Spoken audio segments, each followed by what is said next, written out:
Video ini dibuat atas tujuan berkongsi ilmu semata-mata. Ia tidak dibuat untuk menghina atau menjatuhkan kredibiliti mana-mana pihak, organisasi atau jabatan.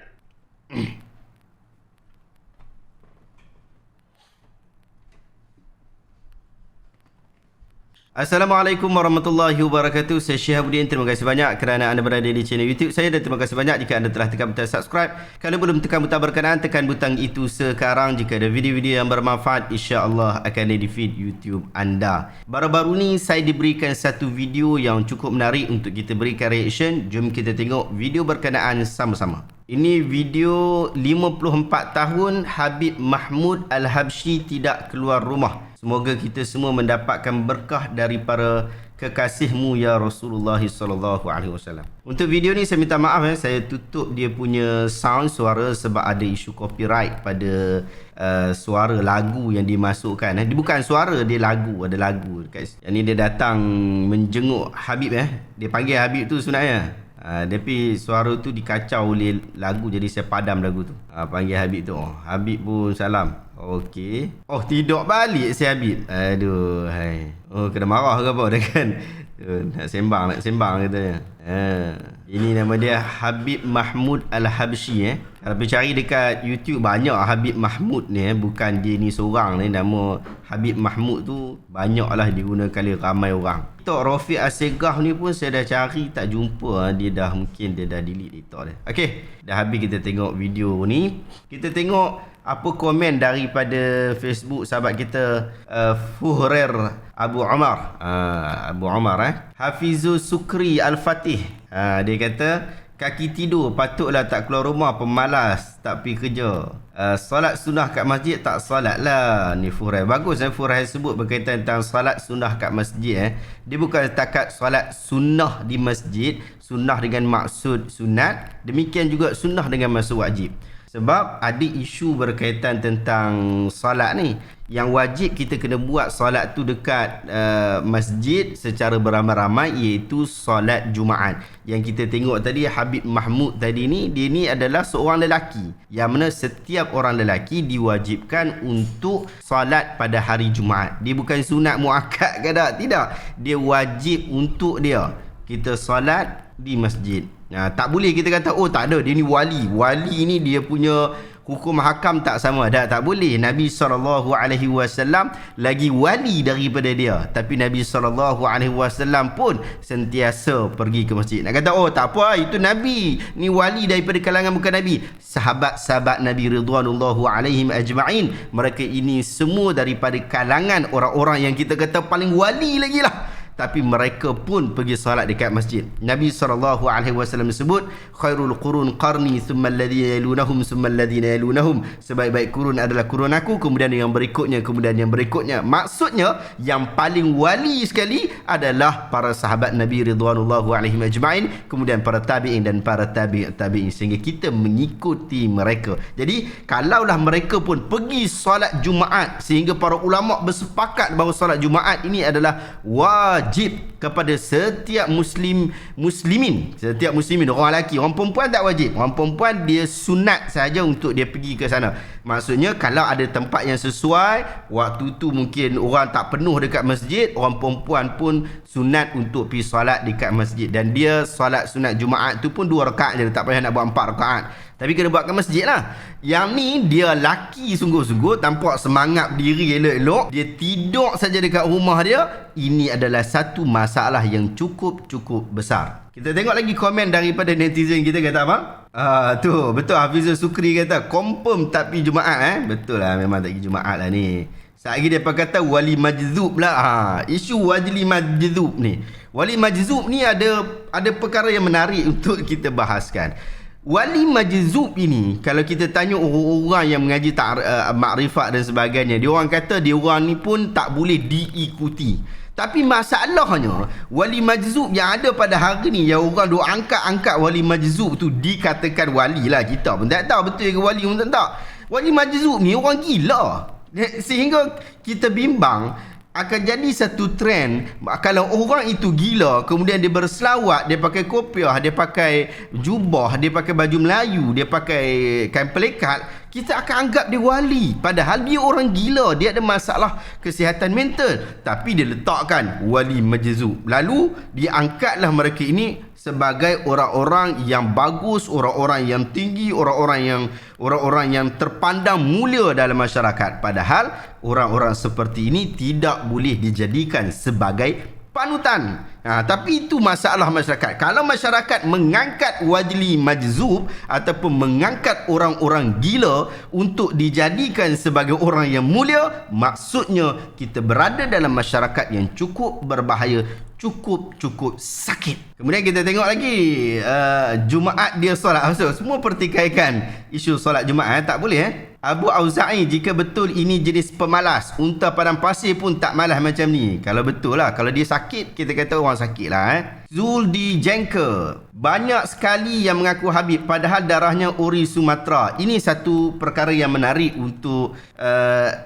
kita perhatikan, iaitu ramai orang dia dakwa dia adalah keturunan Nabi SAW, Habib. Dan ada orang lain pula yang backup kenyataan-kenyataan tu. Padahal orang itu tidak terbukti sebagai seorang daripada keturunan. Ada larangan daripada Nabi SAW untuk kita bermudah-mudahan di dalam isu keturunan, sehingga kita mendakwa kita berketurunan dengan keturunan orang lain.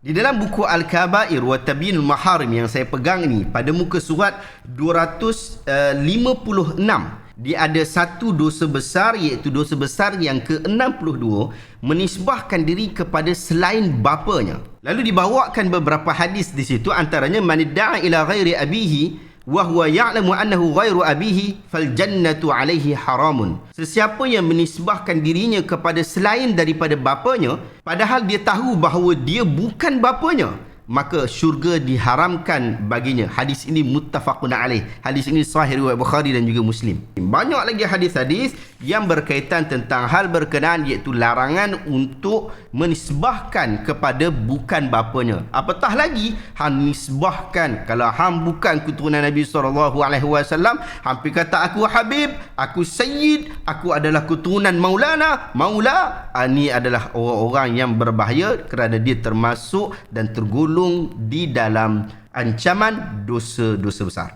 Di Jengker dia katakan murah sekali gelaran wali dan Habib oleh penggemar khurafat dan bid'ah. Habib ni elok kawan dengan puak Syiah je. Satu jenis promote Ahlul Bait, satu lagi suka promote Habib.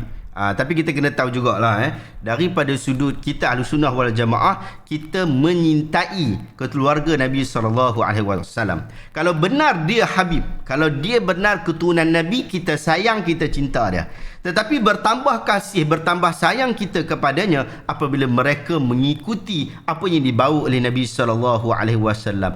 Apabila mereka yang menjadi pendukung kepada perjuangan membela sunnah Nabi SAW, maka kasih dan cinta kita kepada mereka sangat berbuah, sangat berbunga-bunga. Tetapi kalau mereka ini adalah orang yang membuang, bahkan mencipta amalan baru keluar daripada risalah yang Nabi SAW ajar, maka mereka ini perlu diberikan peringatan walaupun mereka adalah keturunan Nabi SAW. Kerana makna daripada keturunan Nabi adalah mereka membawa apa yang dibawa oleh Nabi SAW. Mereka menjadi orang yang begitu meneliti pusaka warisan yang Nabi SAW. Hadis Anas bin Malik, Nabi SAW sebut apa? Taraktu fikum amrain lan tadillu ma tamassaktum bihima, kitab Allah wa sunnatan Nabi SAW. Aku tinggalkan kepada kamu dua benda yang kalau kamu ikut dua benda ni, kamu tidak akan sesat selama-lamanya selagi mana kamu berpegang teguh kepada kedua-dua benda ni, kitab Allah, Al-Quran, wa sunnata nabihi sallallahu alaihi wasallam, dan sunnah nabinya Muhammad sallallahu alaihi wasallam. Sekiranya Habib-Habib ini adalah pendukung kepada kitab Allah wa sunnata nabihi sallallahu alaihi wasallam, maka kasih dan cinta kita kepada mereka tidak akan berkurang. Tetapi sekiranya mereka adalah orang yang tidak mengikuti, bahkan mereka sendirilah yang meninggalkan apa yang dibawa oleh Quran, apa yang dibawa oleh sunnah, mereka bawa pula ajaran mereka sendiri. Yang ni kita tak mau, kita tak suka, dan kita telah bertanggungjawab untuk memberikan nasihat kepada mereka. Musashi Ken, dia tak pergi sembahyang Jumaat ke? Ni tadi isu tadi Ashabul Kahfi, kuang. Hebat wali ni. Sian dia mamai lagi tu baru bangkit tidur. Balok liat tu kaki tidur ni. Balok liat ni orang utara sebut apa, malas maksud dia.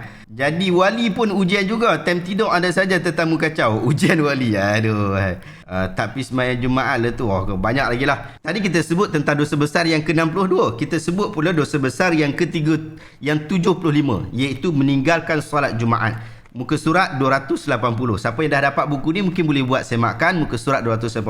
Siapa yang belum dapat buku ni boleh beli dekat Shopee ataupun dekat Lazada. 280 kita tengok meninggalkan solat Jumaat untuk solat sendirian.